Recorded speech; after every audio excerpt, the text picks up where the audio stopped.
Well, another holiday season is upon us once again. Colder weather, clothes that fit a little bit tighter, and yeah, another new Christmas movie.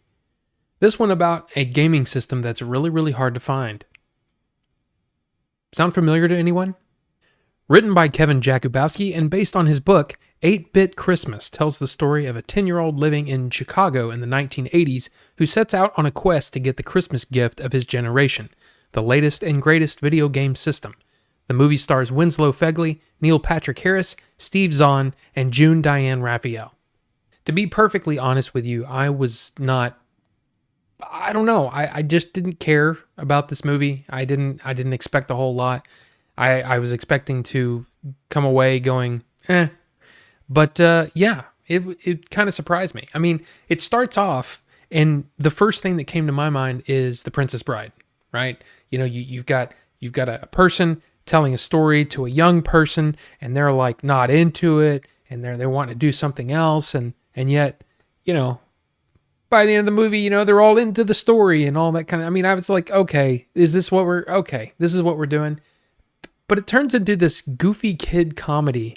And I had to, I mean, honestly, it was so much better than I expected it to be. Neil Patrick Harris was always, to me, one of those sort of B-list, C-list actors, you know, just never thought a whole lot about him. But I think he was perfectly cast. He was great. He was great in this role. I mean, and he's basically narrating the story. And I think he was great. And also Steve Zahn and Diane Raphael as Jake's parents in the movie. They were fantastic as well. But really it's sort of all hinges on these kids, right? If you don't like these kids, if you don't believe these kids, the movie won't work, right? I mean, the movie centers on them, and I found them to be great. Like, not a single one that made me think, that wasn't too great. No, I really, really enjoyed all of the characters, all of the kid actors. Yeah, I had a good time. I don't want to go into too much detail, but there's a section of the movie that really made me kind of chuckle. You know, it was really, really funny, really well done, and it's about this whole parents versus video games. Like, video games are the reason that our kids are like this or whatever. And I was kind of like, yeah. It just reminded me that parents have been blaming their child's behavior on products, whether it be video games or hard rock music or whatever. They've been doing this for years, and it really hasn't stopped. So it's kind of interesting, and yeah, I thought it was funny.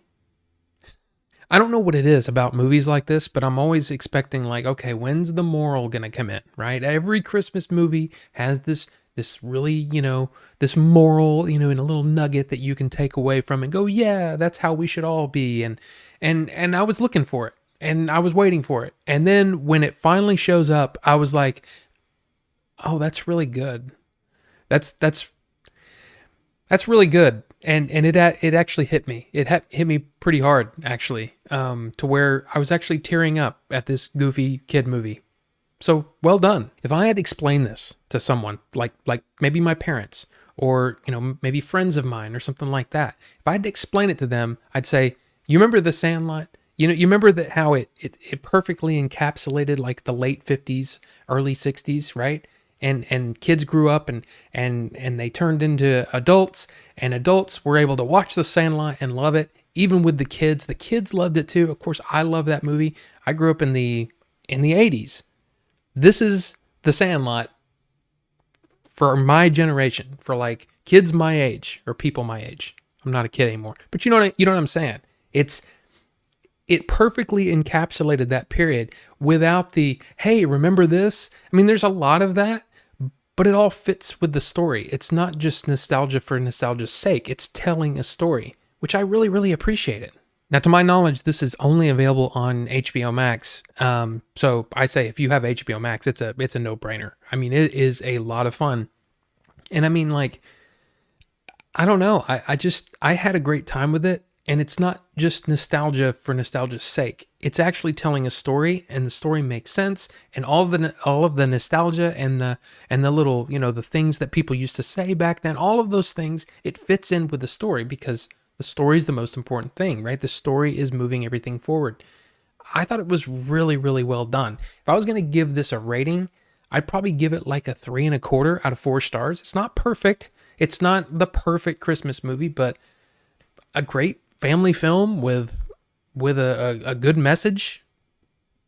I mean, what's not to love?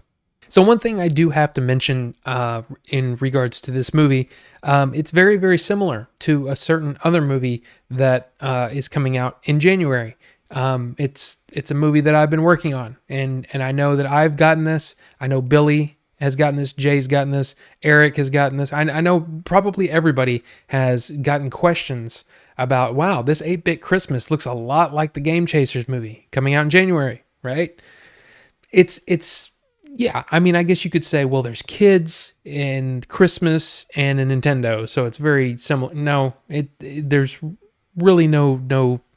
It's very different. I'll just say that. The Game Chasers movie is completely different than 8-Bit Christmas, so no worries there. We can enjoy 8-Bit Christmas, and hopefully everyone will enjoy the Game Chasers movie when it comes out. And yeah, just kind of enjoy them on their own terms. So, yeah. So, 8-Bit Christmas. What did you think of it? I mean, were you like me? Were you kind of like, another Christmas movie, and then like pleasantly surprised by it? Let me know down below what you thought of it, and we'll talk about it. Thank you all so much for watching, and we'll see you on the next one. Written by Kevin Jakubowski. Jakubowski.